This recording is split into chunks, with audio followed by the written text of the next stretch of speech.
Hello दोस्तों, स्वागत है हमारे नए वीडियो में। आज की मूवी में हम लोग एक ऐसी लड़की की कहानी देखेंगे जिसे सेक्स की आदत लग जाती है और वो अपने इसी आदत की वजह से अपने पति को धोखा देकर दूसरों के साथ रिलेशनशिप बनाती है।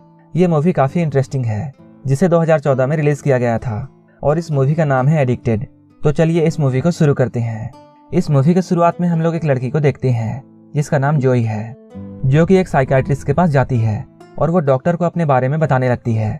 वो कहती है उसकी एक हैप्पी फैमिली है।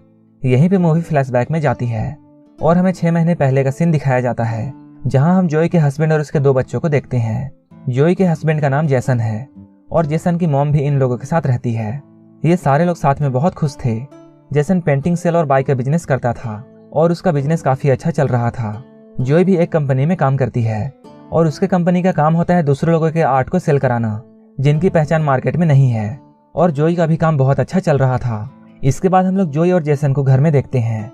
जैसन और जोई एक दूसरे से काफी प्यार करते हैं, लेकिन फिर भी इन दोनों की सेक्सुअल लाइफ अच्छी नहीं थी और आजकल जैसन जोई को सेटिस्फाई नहीं कर पाता था और वो हर वक्त यही सोचती थी क्या फिजिकल सेटिस्फेक्शन पाने के लिए वो अपने पति को धोखा दे सकती है।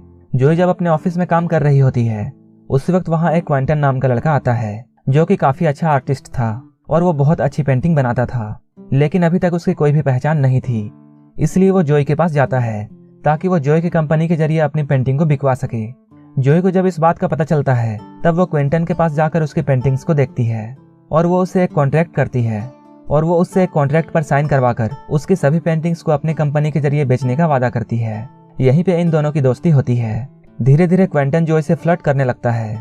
जोई जब क्विंटन को ऐसा करते हुए देखती है तब वो शुरू में उससे दूरी बनाकर रखती है, लेकिन बाद में वो सोचने लगती है जो चीज उसे जैसन नहीं दे पा रहा है वो उसे क्विंटन के जरिए पूरा कर सकती है। और यहीं से इन दोनों के बीच में लव स्टोरी शुरू होती है। ये दोनों अक्सर अब एक दूसरे से मिलने लगते हैं और ये दोनों इंटीमेट होते हैं। जोई अब घर से जल्दी निकलती है ताकि वो क्विंटन के साथ ज्यादा टाइम स्पेंड कर सके। ये दोनों अक्सर एक दूसरे के साथ इंटीमेट होते हैं। ऐसा करते हुए जोई काफी दिन गुजार देती है। अचानक उसे ऐसा फील होने लगता है कि वो जैसन के साथ गलत कर रही है और वो क्विंटन से भी यह बात कहती है कि उन्हें अब अलग हो जाना चाहिए। लेकिन क्विंटन अब जोई से प्यार करने लगा था और वो उससे कहता है वो बचपन से बहुत अकेला है। बचपन में ही उसकी माँ उसे छोड़कर चली गई थी। इसके बाद उसे जोई मिली और अब वो काफी अच्छा फील करता है, इसलिए वो जोई को खोना नहीं चाहता है। जब जोई क्विंटन की इन बातों को सुनती है तब वो क्विंटन के साथ इस रिश्ते को जारी रखती है। क्विंटन ये चाहता था कि जोई जैसन को छोड़ दे और उसके साथ आकर रहने लगे, लेकिन जोई ऐसा करने से मना करती है क्योंकि ऐसा करने से उसकी पूरी फैमिली बर्बाद हो जाती। कुछ दिनों के बाद जोई एक बार में जाती है। वहाँ जोई एक कोरी नाम के लड़के को देखती है और वो उसे देखकर उसकी तरफ अट्रैक्ट हो जाती है। इसके बाद वो कोरी के पास जाती है और इन दोनों में बातें होती हैं। इसके बाद ये दोनों इंटीमेट होते हैं। अब वो कोरी से भी अक्सर मिलने लगती है और उसके साथ इंटीमेट होती है। वो कोरी के साथ रात भर इंटीमेट होती थी और जैसे ही सुबह होने वाली होती थी वो अपने घर में पहुंच जाती थी। जोई अपनी आदत इसी तरह बना चुकी थी।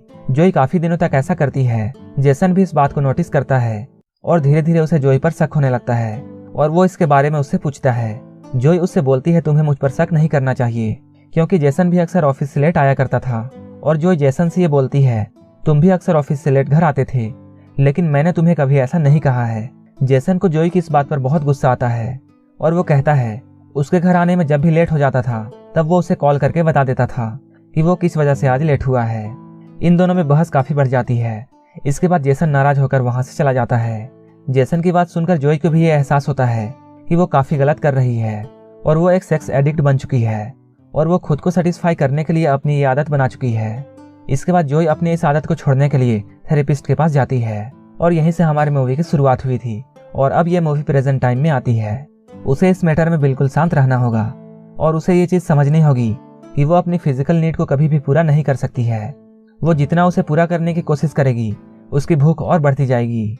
थेरेपिस्ट की बात सुनकर जोई को गुस्सा आने लगता है और वो उससे कहती है इन सब चीजों के बारे में मुझे पहले से पता है, अगर आपके पास इसका कोई इलाज है तो मुझे बताइए। और वो ये कहकर यहाँ से जाने लगती है। इसके बाद वो सीधे क्विंटन के पास जाती है ताकि वो क्विंटन के साथ अपने रिलेशनशिप को खत्म कर सके। तभी वो वहाँ पर जैसन को देखती है जो कि क्विंटन की पेंटिंग्स को देखने के लिए यहाँ आया था। इसके बाद जोई वहीं पर छुप जाती है। जोई को अपने किए पर बहुत गिल्ट फील होता है। इसके बाद वो घर में जैसन से मिलती है और वो उसे अपने साथ थेरेपिस्ट के पास जाने के लिए कहती है। जैसन उसे कहता है उसे कुछ भी नहीं हुआ है और उसे थेरेपिस्ट के पास जाने की कोई भी जरूरत नहीं है। जैसन यहाँ काफी गुस्से में होता है। जोई उसे सब कुछ यहाँ सच बताने वाली थी, लेकिन जब वो जेसन को गुस्सा देखती है तब वो उसे कुछ भी नहीं बताती है। इसके बाद जोई डिसाइड करती है कि वो सब कुछ ठीक कर देगी। इसके बाद वो क्वेंटन से मिलने के लिए जाती है, जहाँ जोई ने कोरी को भी बुलाया था। जोई यहाँ पर खुद की गलती मानती है और वो उन दोनों से सब कुछ सच बोल देती है और वो उन दोनों को समझाती है कि अब मैं तुम लोगों से कभी नहीं मिलूंगी। क्वेंटम जब जोई को सुनता है तब वो जोई पर बहुत गुस्सा होता है और वो जोई को काफी बुरा भला कहता है। वो जोई से कहता है, तुमने सबसे पहले अपने हस्बैंड को धोखा दिया, इसके बाद मुझसे रिलेशनशिप बनाई और फिर मुझे धोखा देकर किसी तीसरे आदमी के साथ इंटीमेट हुई। तुम एक गिरी हुई लड़की हो।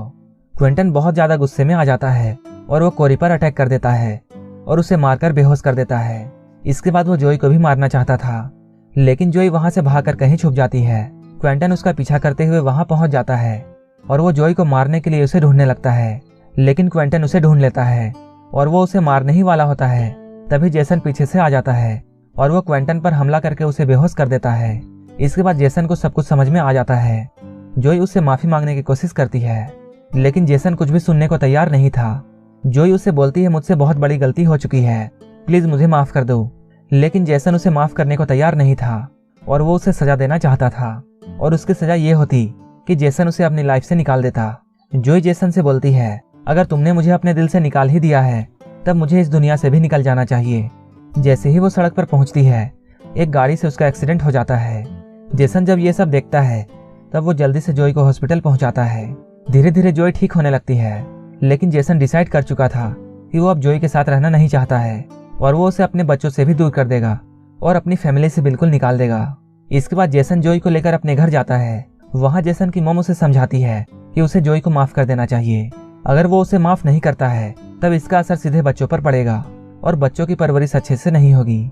जेसन अपनी मदर की बात सुनता है और वो सोचने लगता है। इसके बाद हम लोग जोई को देखते हैं, जो कि थेरेपिस्ट के पास आई है।